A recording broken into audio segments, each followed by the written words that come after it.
మీకు తెలుసా మన ఇండియా ఒకప్పుడు ఆఫ్రికాలో ఒక పార్ట్ అని? సుమారు 180 మిలియన్ సంవత్సరాల క్రితం మన ఇండియా, ఆఫ్రికా, ఇంకా సౌత్ అమెరికా, అంటార్టికా ఇవన్నీ కలిసి ఒక కాంటినెంట్గా ఉండేవి. దాని పేరు Gondwana.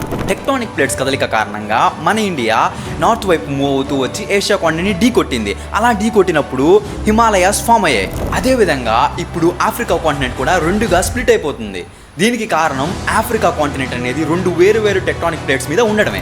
Somalian plate African plate నుంచి ఈస్ట్ వైపు ఎవ్రీ ఇయర్ కొంచెంగా మూవ్ అవుతుంది. ఈ విధంగా మూవ్ అవడం వల్ల ఆఫ్రికా కాంటినెంట్ మీద ఒక చీలిక అనేది ఏర్పడింది.